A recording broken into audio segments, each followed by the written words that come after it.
불구하고 오늘 이렇게 한 장을 읽고 나니까 힘듭니다. 역대상 5장 1절에서 26절 말씀. 이스라엘의 장자 르우벤의 아들들은 이러하니라. 르우벤은 장자라도 그의 아버지의 침실을 더럽혔으므로 장자의 명분이 이스라엘의 아들 요셉의 자손에게로 돌아가서 족보에 장자의 명분대로 기록되지 못하였느니라. 오늘 이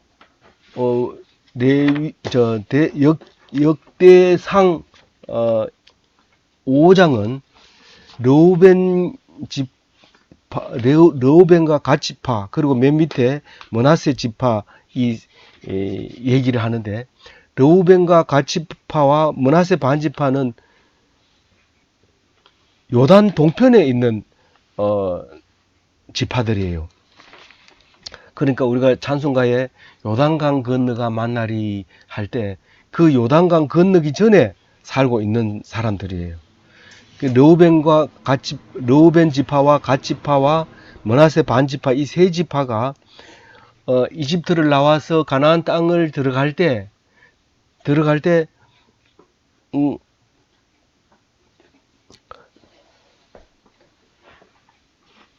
이 세 지파의 땅을 다 점령하고, 그 밑에 맨 밑에 그림을 보면 오른쪽에 세 지파가 나와요. 제일 위에는 므낫세 반지파고, 가운데 있는 게 갓지파고, 밑에 있는 게 르우벤이고, 그 밑에 사해가 있고, 가운데로 이제 요단강이 있고, 그 위에 갈릴리가 있고 그래요. 그래서 갈릴리 큰 소망 교회에 다니시는 분은 갈릴리가 어디 있는지 알아야 돼요. 네. 그래서 그 위에 사해 바다 아니고 그 위에 있는 바다가 갈릴리 바다인데, 거기는 물이 위에서 내려온 물이 갈릴리에서 가득 채우고, 댐을 만들어 놓은 것처럼 가득 채우고 그 물이 밑으로 사해로 흘러가는데, 사해로 흘러간 물은 거기에 고여서 안 나갑니다. 그래서 계속해서 염도가 높아지면서 고기가 못 살게 되고, 지금은 죽을 사자 사해를 쓰게 되죠. 사람이 들어가면 물속에 들어가지 못하고 둥둥 뜨게 되는 것이죠. 아주 염도가 높아서. 그런 그 오른쪽에 있는 지파 세 지파를 이제 오늘 얘기하고 있는데, 이 세 지파가 먼저 자리를 잡게, 12지파 중에 이 세 지파가 먼저 자리를 잡게 되는 이유가 아주 우세했어요. 자손들이 우세해서 먼저 가서 그 왕을, 여위에는 전부 다 거인들이 살았어요. 이 동쪽에는 다 거인들이 살았는데, 그걸 다 물리친 사람들이 그 자리를 차지해요. 근데 요단강 건너가게 되면 제비를 뽑아요. 제비를 뽑아서 니 어디 가라고 이제 그 여호수아가 이렇게 지명을 해주죠. 그 전에는, 요단강 건너기 전에는 이제 모세가 있을 때 이미 이거를 자리를 차지하게 돼요. 원래 가지고 있던 바산왕 옥이라든가 이쪽 사람들은 전부 거인들이라서 침상 길이가 3m씩 되고 이렇게 할 정도로 큰 그 거인들이 살았는데, 그걸 다 물리치고 자리를 먼저 잡습니다. 그래서 이 사람들은 요단강 건너갈 필요 없지 않냐, 이 사람들도 다 건너가기로 약속하고 자리를 잡아요. 너희들이 12지파가 가서 자리 잡을 때까지 아이와 짐승만 놔두고, 여자와 아이와 짐승만 놔두고 전부 전쟁하러 넘어간다. 땅 다 차지하고 제자리 앉거든 돌아와라. 그렇게 약속하고 땅을 차지하게 됩니다. 전쟁에 앞장서. 근데 이제 제일 먼저 차지한 거는 첫째 아들이 아니고 둘째 아들입니다. 둘째 아들인데, 첫째 아들 이름은 뭘까요? 르우벤이 맏아들이거든요. 둘째 아들이 시몬. 둘째 아들이 시몬이죠. 그래서 그러니까 첫째 아들이 맞네요. 첫째 아들이 제일 먼저 차지해요. 사해 동쪽고 제일 밑에 제일 먼저 차지하고, 그 다음에 갓지파가 차지하고, 갓지파는 첩의 아들이고 중간에 나는 아들이니까 가운데 있고, 제일 위에는 므낫세 반지파를 해가지고, 므낫세가 제일 컸어요. 제일 컸는데 반만 거기 차지하고 반은 또 요단강 건너가서 차지하고 그 그림을 보면 머나세 지파가 이렇게 크게 나오잖아요. 오른쪽에도 크게 왼쪽에도 크게 이렇게 색깔이 제일 위에 있는 쪽이 이렇게 크게 나와요. 근데 이제 마다들은 조금 이렇게 차지하고 있는데 여기서 왜 이런 말을 해요? 1절에 보면 이스라엘의 장자 르우벤의 아들들은 이러하니라. 이래서 르우벤에 대해서 설명을 가로쳐 놓고 이렇게 해놨어요. 가로치는 거는 맨 처음에 쓸 때는 안 적어놨는데 나중에 이제 보충에 넣었다고 봐야 돼요. 어떤 사본에는 없었는데 이런 뜻입니다. 그래서 이스라엘은 누구의? 야곱이잖아요. 야곱의 장자 르우벤은 이렇게 얘기해요. 르우벤의 아들들은 이야기하려고 하는데 1절과 2절에 르우벤의 장자 르우벤이 장자인데 그 장자들의 얘기를 하기 전에 르우벤은 장자지만 장자 짓을 못했다. 왜 그랬나 하면 아버지가 이제 첩이 있고 많이 있는데 그 아버지 첩을 건드려 버려 가지고 아버지가 장자 자격을 박탈시켜 버립니다. 장자의 자격이 없다. 이렇게 얘기를 합니다. 그래서 그 마지막에 6번째 아들 요셉이 자기 요셉 동생 베냐민은 아주 어려서 집에 있지만 요셉은 이뻐가지고 색동옷을 입혀놓고 아버지 사랑을 받으니까 10형제가 11번째 요셉이고 그 12번째는 너무 어려가지고 요셉 동생 베냐민은 집에 아버지 옆에 있고 요셉은 아버지가 이뻐서 색동옷을 입혀놨어요. 그러니까 10형제들은 양을 치러 있다가 요셉이 심부름 오면 그렇게 미워했어요. 요셉이 가가지고 보니까 형들이 이렇게 양을 안 치고 양을 잡아먹기도 하고 놀고 있어요. 뭐 이런 얘기를 다 해가지고 아주 요셉만 왔다 갔다 하면 혼나요. 아버지한테. 그래서 이제 요셉을 붙들어가지고 심부름 온 거를 야 이게 틀림없이 심부름 올 테니까 우리 멀리 가자 이래가지고 말도 안 하고 굉장히 멀리 갔어요. 멀리 갔는데 이 요셉이 보통 내기가 아니거든요. 거기 가보니까 없으니까 찾아가요. 여기 양치던 우리 형들이 어디 갔냐고 물으니까 저기 멀리 가더라고요. 그래 그거 가가지고 찾아냈어요. 찾아내가지고 오니까 이놈들 보기 싫어가지고 여기 멀리까지 왔는데 여기까지 오니까네. 그 다음에는 이제 깨를 내가지고 10명이 합심해서 이걸 막 이집트에다 팔아버려요. 팔아버리고 팔았는데 이게 그만 이집트에 가가지고 종이 그만 총리 대신이 돼버려요.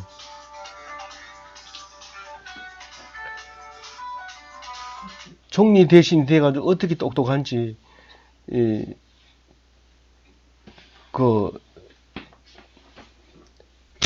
왕 보고 우리가 이게 농사가 잘 될 때는 이걸 다 먹어치우는 게 아니고 6년을 저장해 놨다가 6년 흉년이 될 때는 이걸 이제 먹어야 됩니다. 그래가지고 똑똑하게 말하니까 네가 다 해라 이래가지고 총리를 했어요. 그래가지고 총리를 하는데 이제 10형제하고 아버지하고 가난해서 이제 곡식 얻으러 올 때 알아보고 이제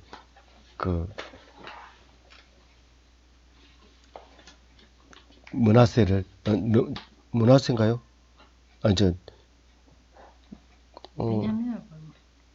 볼모로 잡은 게 둘째 시므이를 붙잡아 놓죠. 둘째를 붙잡아 놔요. 붙잡아 놓고 가가지고 베냐민 자기 동생을 데리고 오라고 그래요. 그래서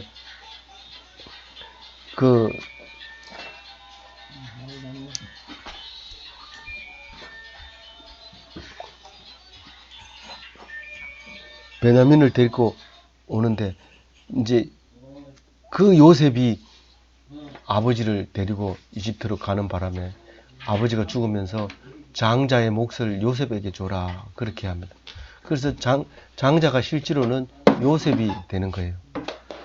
요셉이 돼서 있는데 그 얘기가 이제 1절에 적혀 있고요. 2절에는 뭔 얘기하냐면 이 성경을 쓸 때는 유대인으로서 이 성경을 다시 쓰게 되거든요. 그 유대인은 유다의 자손들이 유대인이거든요. 그러면 유다는 몇 번째 아들이 네 번째 아들이거든요. 이 네 번째 아들이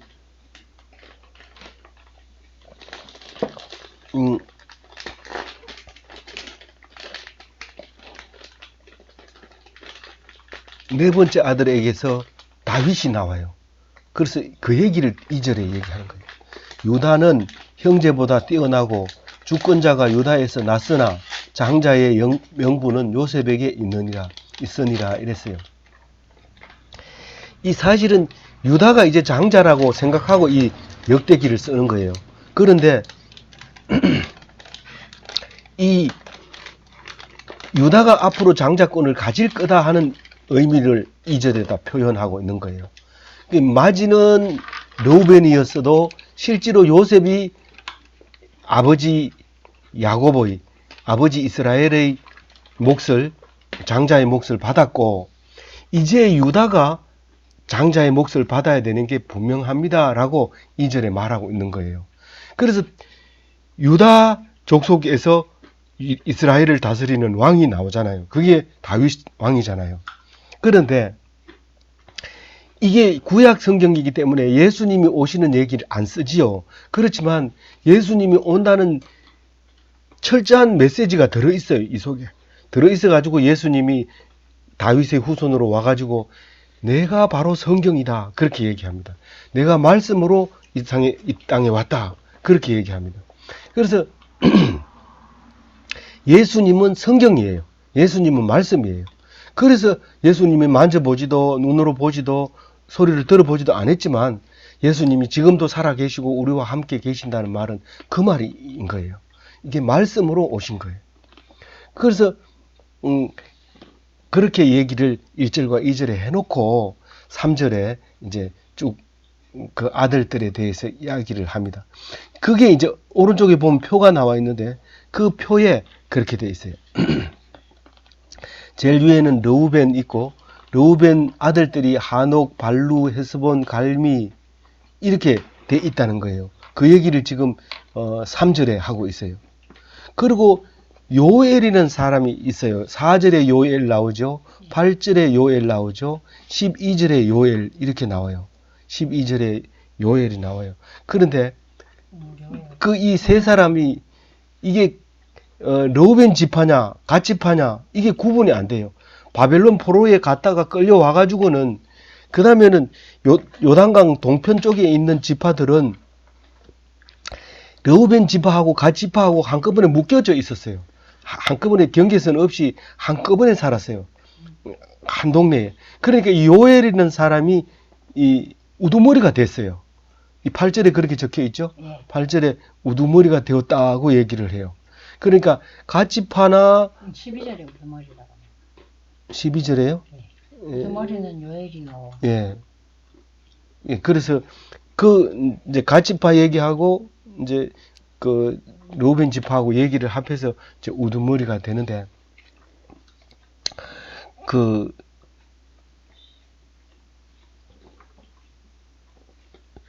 거기 나중에 보면 요엘서라는 성경이 있어요. 근데 그거하고는 전혀 관계 없어요.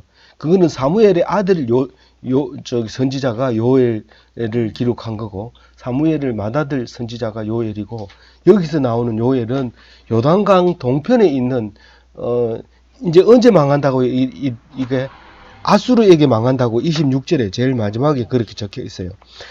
아수르 사람들은 이 사람들을 잡아다가 저 온 데다가 할라, 하볼, 하라, 고산 이런 강에다 걷어놨다는데 이게 바벨론에 있는 유브라테 강하고 티브리스 강가에 이 사람들을 다 이주시켰어요. 우리나라가 브라디보스톡에 가면 그 연해주라 해가지고 우리나라 조선족들이 많이 살고 있었는데 러시아가 그 한국 사람을 고려인이라 해가지고 전부 저 열차를 타고 서쪽으로 보내는 게 우즈파키스탄으로 보냅니다. 거기는 아무도 안 살고 있는 그 추운 땅에다가 겨울에 보내니까 보따리도 많지 않고 그런데 보내놓고 며칠을 굶겨가지고 그다 도착을 하니까 굶어 죽고 얼어 죽고 무덤 파다 죽고 뭐 거의 절반은 죽어버리고 나머지 산 사람들이 한국말을 모르고 자손들이 모르고 그러고 살아가지고 겨우 지금 우리나라가 잘 사니까 이제 우리나라가 이제 조선 한국 사람 조선인 해가지고 인정해서 우리나라로 이제 초청해서 오고 싶으면 오게 하고 그렇게 했던 것이 이제 얼마 전에 있었던 일이잖아요. 마찬가지로 이게 망하고 나니까 전 그 아수르가 잡아다가 전 세계에다가 흩어놓게 되는 일이 생기는 이야기를 지금 오늘 하고 있는 거예요. 그래서 이제 요엘의 조상에 대해서 쭉 얘기하고 요엘이 이 다른 사람들의 조상도 얘기하고 또 이쪽 가치파에 와가지고 또 요엘의 그러니까 가치파라고 생각했는데 조상이 요엘인 사람이 있고 또 다른 집한 줄 알았는데 따져보니까 요엘의 조상 요엘의 후손이었고 그렇단 말이에요. 그게 이제 적혀 있는 게 지금까지 쭉 적어 온 게 5장 3절 이렇게 부터 시작해서 쭉 내려오는데 그 6절에 보면 아수르에게 붙잡혀 간 사람들의 명단이 나오고요. 그 명단은 지도자들의 명단이에요. 부하 그 밑에 자식들의 숫자와 뭐 용사들의 이야기 아니고 족장들의 우두머리 이름만 그렇게 적어놨어요. 그리고 그 다음에 이제 다른 우두머리들이 또 이렇게 쭉 나오면서 8절에 보면 흩어져 산 동네 이름을 쭉 적어줍니다. 너보는 저 모세가 있던 너보산, 아로엘은 그 주변에 있던 거 아로엘이라고 하는 강 옆에 있었어요. 요단 동편에 바알 모온도 있고 근데 동쪽으로 계속 가면 유브라데 강까지 올라가요. 그러니까 어디냐면 하란 가까이 올라갑니다. 바단 아람까지 이렇게 쭉 연결됩니다. 그러니까 지금 말하면 어디죠? 다메섹 가까운 쪽으로 이렇게 흘러갑니다. 예수님 시절에는 나바티안 왕국이 그 지역을 전부 점령하게 되죠. 그리고 그 땅에서 아주 번성을 했다는 겁니다. 그런데 10절에 보면 그게 사울 왕 때 차지했던 그 땅이라는 겁니다. 그러면 사울 왕하고 망했던 거하고 연도가 얼마나 차이 나냐 하면 거의 한 800년 가까이 차이 나요. 800년 동안 여기에 번성하게 살았어요. 그 다음에 아수르에게 망하고 넓게 유브라데 강까지 차지할 때는 언제냐면 사울 왕 때 그렇게 차지했다는 겁니다. 그리고 11절에는 가치파 얘기를 하고 있는데 그 르우벤하고 마주보고 있는 거예요. 마주보고 강 하나를 두고 무슨 강이죠? 그 이름이? 아로엘 강인가요? 아로엘 강을 두고 마주보고 이렇게 밑에는 이제 르우벤 위에는 가치파 이래가지고 어울려서 거기 사는데 거기에 올라가서 이렇게 내려다보면 사해도 보이고 요단강도 보이고 멀리는 지중해까지도 보이는데 보통은 안 보입니다. 왜냐하면 흐려서 이게 잘 안 보이는데 거리상으로는 맑으면 충분히 바다가 보일 정도로 그렇게 지대가 높아요. 우선 이쪽 지대보다가 높아서 그렇게 살게 됩니다. 그 다음에 보면은 자식들의 그 숫자가 나오고요. 14절에. 근데 14절의 숫자가 이제 오른쪽 표에 보면 7명을 쭉 적어 놨어요. 옆으로 이렇게 적어 놓고 그 다음에 15절에는 그 우두머리 이름하고 바산 길르앗, 이 길르앗 야벳 야벳 길르앗, 그 다음에 어제 나왔던 건 뭐죠?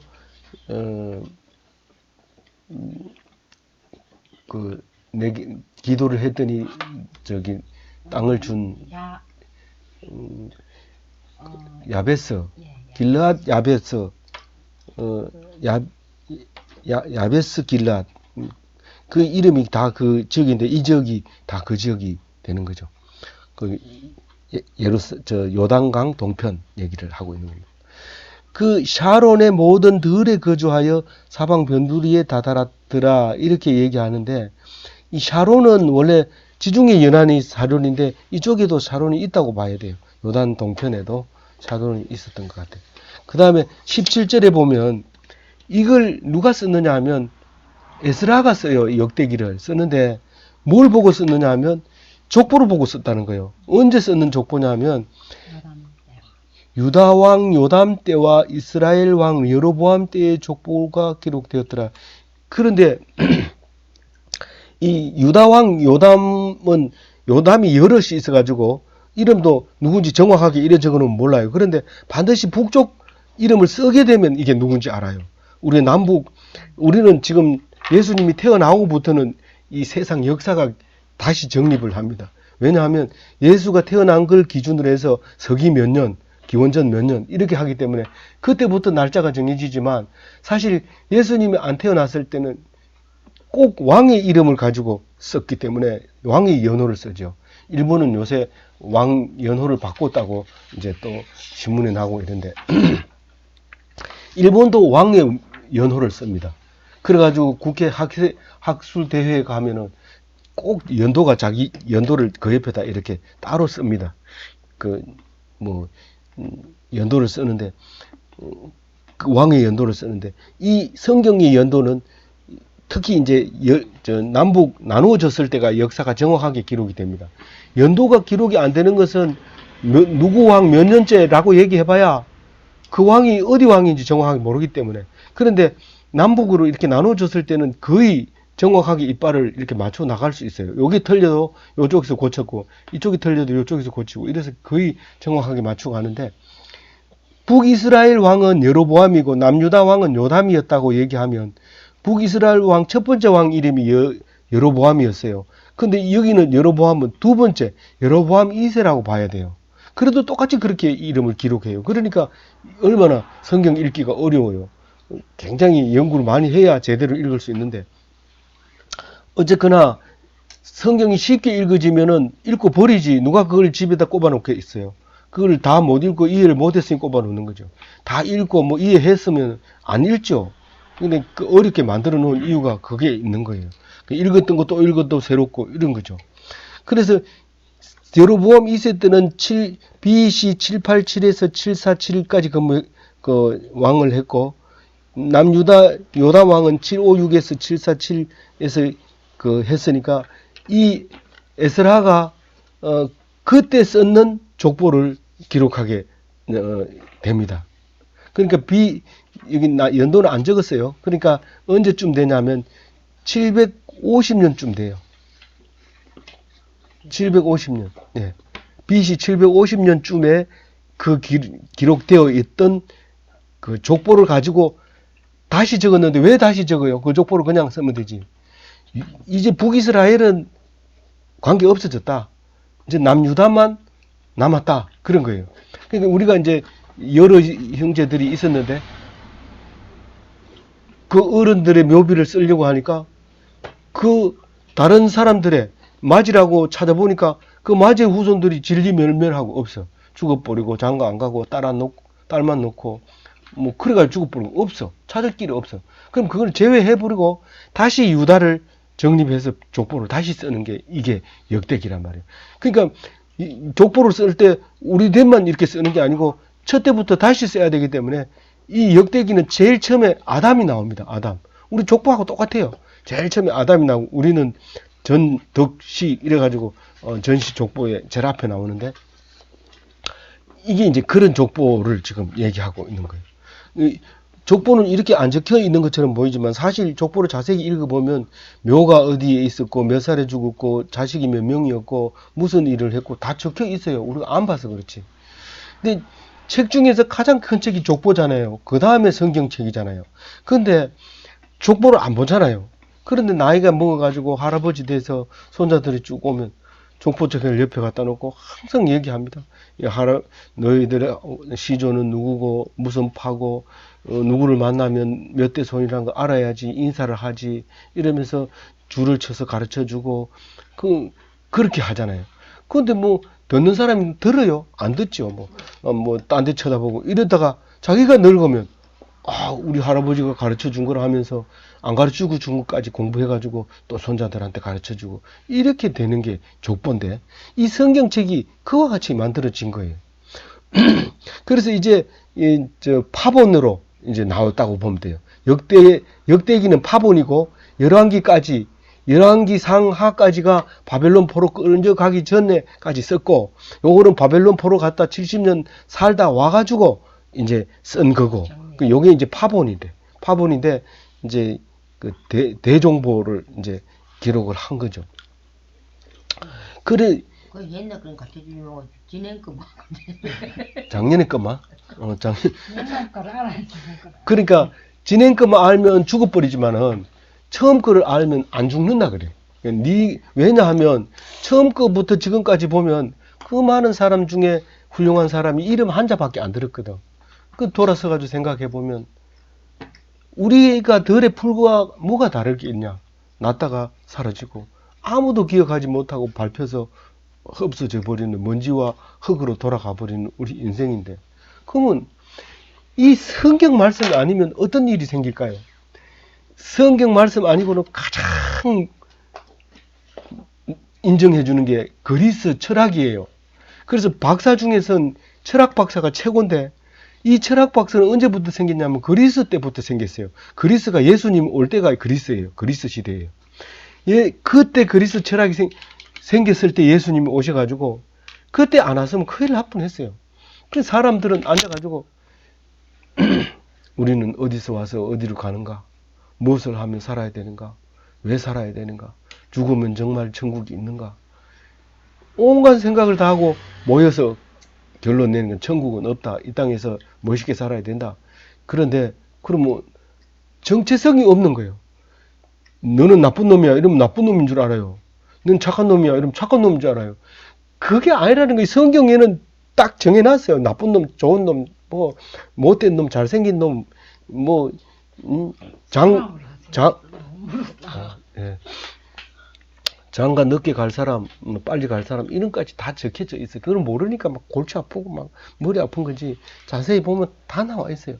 그냥 모르니까 뭐 헛소리하고 잔소리하고 화내고 기분 나쁘고 이런 거지. 다 나와 있어요. 어떻게 그렇게 잘 알아요? 성경에 보면 다 나와요.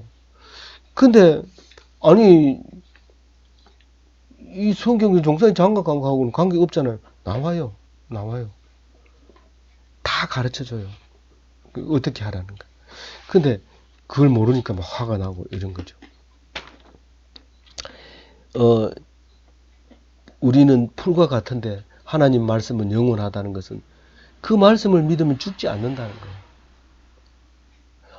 그 구절을 찾아내면 성공한 거예요. 인생 사는 게 성공하는 거예요. 아무리 철학이 발달해도 그건 성경 밑에다 갖다 놓은 거예요. 철학이 도달하지 못하는 걸 이 종교가 해결하고 종교가 해결 못하는 걸 기독교가 해결하는 거예요. 최고의 차원에 있어요. 뭐 박사를 해가 다 똑같은 박사가 아니고 전기공학 박사는요 언제 생겼냐면 나에게 박사 학위를 준 사람이 1호 박사예요. 1호 박사. 우리나라 1호 박사. 서울대학에 있는 박사인데 그때 박사는 5명이 이렇게 앉아가지고 서로 논문 연구해가지고 인정해주고 도장 찍어주고 그래가지고 박사가 된 사람들이에요. 그 사람들이 우리를 박사 학위를 준 거예요. 그러니까 그 박사는 공학 박사가 제일 늦은 거죠. 사실은. 지금은 또 미술 같은 것도 나오지만 체육 분야도 나오지만 제일 오래되고 인정해주는 게 철학 박사. 그 중간에 또 의학 박사도 괜찮게 이제 인정이 되고 이렇게 내려오지만 그런 그 철학이 그걸 넘어가지 못하는 거죠. 그래서 우리는 이 역사를 공부하면서 750년 예수님 나기 750년 지금 2019년이니까 2760 약 3,000년이다. 약 3,000년 지났는 이야기를 읽으면서 여전히 금방 썼는, 어제 썼는 것보다가 더 생생한 글씨를 써요. 어제 저녁에 이게 쓴 거거든요. 제가 타자를 쳐서 쓴 거니까. 이 어제 얘기예요, 사실은. 옛날 얘기가 아니고 어제 얘기. 어제 읽은 얘기니까 우리가 아무리 노력해가지고 세월이 3000년 지난 뒤에 누가 나를 기억해주며 누가 나를 인정해주겠어요. 근데 이 성경은 네가 살아있다. 영원히 하늘나라에 이름이 적혀있고 영원히 사라지지 않는다. 그렇게 기록을 했는 것을 보고 나면 아, 내가 하는 게 헛된 게 아니구나. 그대로 남는구나. 고스란히 남아서 기록되어 있구나. 영원히 남아있구나. 그러면 어디 함부로 얘기해요. 어디 함부로 욕하고 성질내고 그래요. 그게 그대로 남아있는 나중에 얼마나 부끄러움을 당하려고요. 그러니까 우리는 이 말씀 속에서 하나도 빠질 수가 빼놓지 말고 읽어야 되는 부분들이 그 부분이에요. 그래서 누님은 이렇게 다 이름 좋아하는 사람이 막 그러지. 모르는 사람은 굉장히 말을 되지. 못 읽은 사람은 읽은 사람한테 죽으라고 물어보고 들어보고 또 못 들었다고 다시 한번 해달라고 녹음해놨는 거 또 들어보고 또 들어보고 이래. 수면제 그런 거 듣고. 그걸 날 그거를 이거를 녹음하는 이유가 바로 그거 듣고 또 듣고 이래. 시끄럽다 이러면 안 들어보면 글 봐라 이러게. 난 글 볼 줄 모르는데 왜 글 볼 줄 모르는 뭐 수없이 이 얘기하고 있는데 정신만 차리면 얼마든지 볼 수 있는데 그렇게 이제 18절에 보면 이제 그 요단 동편에 있는 군사력에 대해서 쭉 적어놨어요. 군사가 44,760명이요. 약대 이게 낙타 말하는 거죠. 5만 마리, 양 25만 마리. 양은 뭐예요?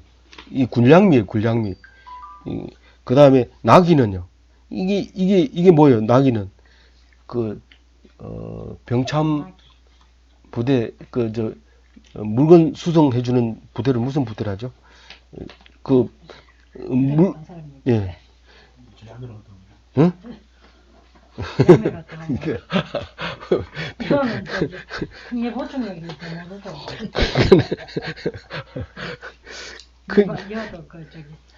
형님 얘기해 보세요. 그 병참 형님 동방이나 이래. 그게 현역이니까. 그래서 이제 날라주는 게 나귀가 2천 마리. 이 나귀가 많아야지 수송이 잘 되지. 포위되어 있을 때 나귀가 없으면 수송이 안 돼주잖아요. 그 다음에 포로가 얼마나 했어요? 10만 명이라 했어요, 포로가. 그게 이 전쟁, 이 군사력이 그렇게 셌다는 거예요. 그럼에도 불구하고, 이제, 망했는데, 26절에 망했는데, 왜 망했다고 얘기를 해요? 하나님이 아수르의 마음을 일으켜서.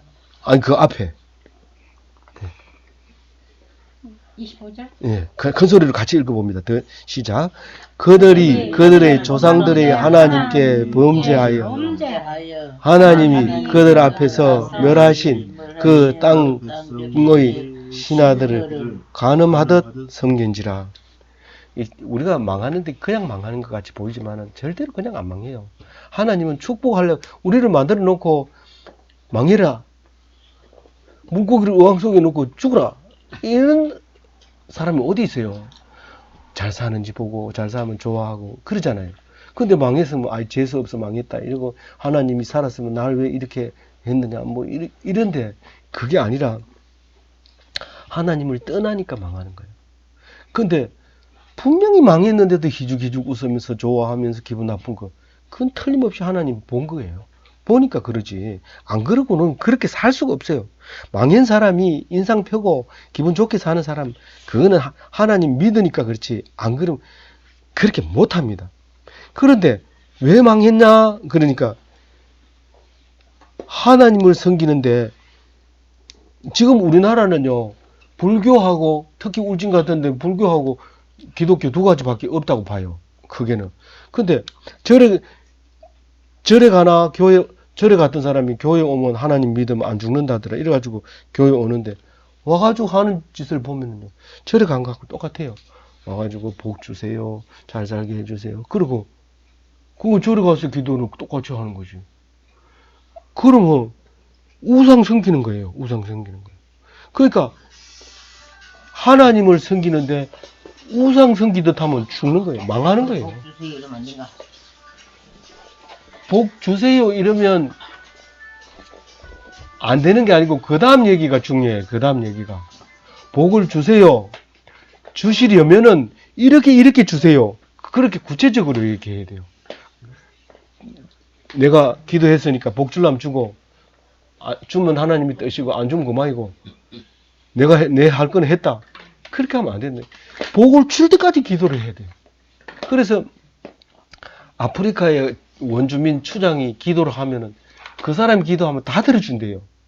왜 그러냐고 가서 세계에서 가서 취재 기자들이 물으니까 간단하대요. 그 기도를 들어줄 때까지 기도한대요. 비가 올 때까지 기도. 그래 안 들어줄 수 있어요. 그거는 뭐 말할 게 없어요. 내가 기도했어요. 하나님 알았어 주든지 말든지. 그건 주는 건 하나님 뜻이고 주는 마음대로고 기도는 내 마음대로 했어요. 됐다. 그렇게 하면 안 된다. 쭉 매달려서 기도해. 그럼 꼭 주냐? 꼭 준다고 볼 수 없죠. 다윗이 네 아들이 죽는다 하더라. 그럼 아들 죽이려면 죽여라 이러고 기도 안 하면 죽겠죠. 근데 이 사람은 죽는다 하나님이 죽는다고 얘기하는데도 불구하고 그 사람은 금식하고 밥 안 먹고 엎드려 가지고 계속 기도했어요. 얼마나 오래 기도했는지 모르는데 신하들이 조용해. 그렇게 밥이 왔다 갔다 하더만은 신하들이 조용해가지고 가만히 있어. 눈 떠 보니까는 죽은 것 같아. 신하들이 말을 못하니까 전부 가만히 있어. 죽었나? 이러니까 신하들이 전부 엎드려가지고 가만히 있어.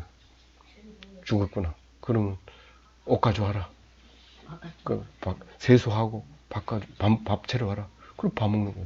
신하들이 깜짝 놀래가지고 어떻게 그렇게 다른 사람은 죽어야 우는데 안 죽으니까 울고 죽으니까 밥 먹느냐고 물으니까 하나님이 내 죄를 용서하고 달라고 기도를 했지만 이제 죽었는데 내가 왜 그렇게 하냐. 그래가지고 다윗이 최고의 신앙인이 됐어요. 그래서 예수님이 그 다윗의 후손으로 올 수밖에 없는 그 유명한 다윗이 됐어요. 다윗은 그 못된 짓을 하다가 하나님한테 혼난 거거든요. 우리 못된 짓을 한 것은 정상적인 거예요. 나쁜 거 아니에요. 근데 하나님을 안 쳐다보는 건 나쁜 거예요.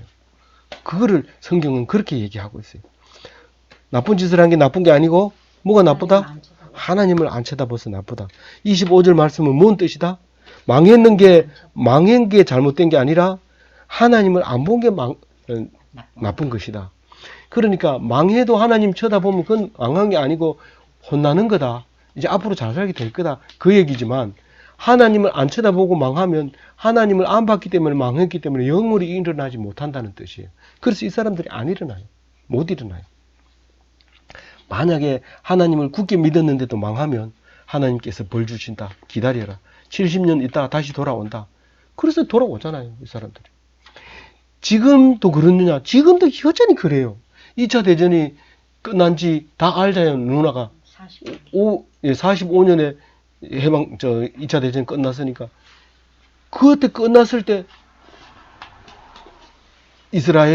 지금 이스라엘을 차지했어요.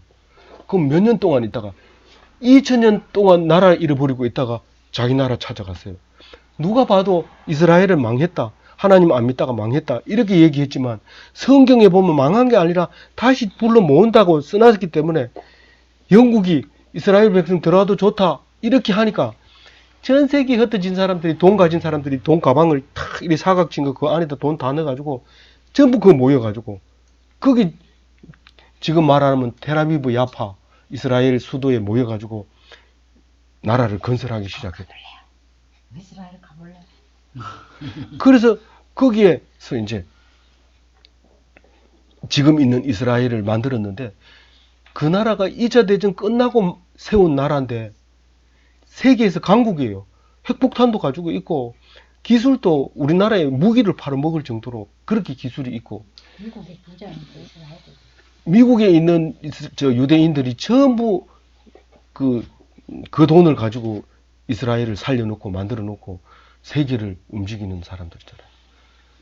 우리가 왜 남의 나라 역사를 배우냐고 얘기를 하지만은 옳은 것을 따라야 되지. 제가 예를 구체적으로 들고 싶지만 이름이 나올까봐 그렇게 안 되는데 누구 얘기를 따라야 되냐 말이에요. 이게 타고난 르우벤이 장자가 아니고 쭉 고생을 하고 남을 희생해서 살리면 그걸 장자로 삼아요. 요셉을 그렇게 삼았어요. 유다도 그렇게 했고 예수님도 다윗도 죽을 고생을 하고 남을 살리니까 장자 자격을 줬고 예수님도 죽을 고생을 하고 십자가에 못 박혀 죽으면 크게 모든 사람이 장자가 되고 우리가 예수님을 믿으면 맏아들이 되는 거지. 맏아들이 태어났다고 인간 구심 못하는 게 많기 때문에 안 돼요. 그거는. 그래서 하나님께서는 장자권을 예수님을 통해서 주는 거예요. 그게 제사장이 장자 역할을 하는 거고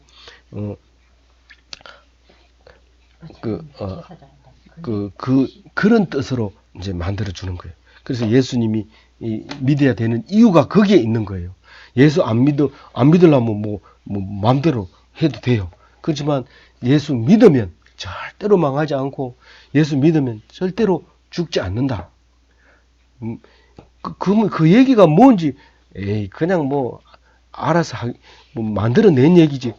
그게 아니에요. 지금 2000년, 3000년이 지나오면서 한 얘기를 하는데 만들어 냈다고 한들 그거를 믿는 사람은 그렇게 살지만 아니 믿는 것과 안 믿는 것의 차이 가치는 엄청나다는 거예요. 그거는 돈으로 살 수도 없어요. 인생 전체를 팔아도 믿음을 살 수가 없어요. 그만큼 가치 있는 거니까 꼭 믿음으로 말미암아서 성공하고 믿음으로 말미암아 걱정 근심이 없어지면서 믿음으로 말미암아 영광을 누리는 그런 기독교인이 다 되시기 바랍니다. 아멘.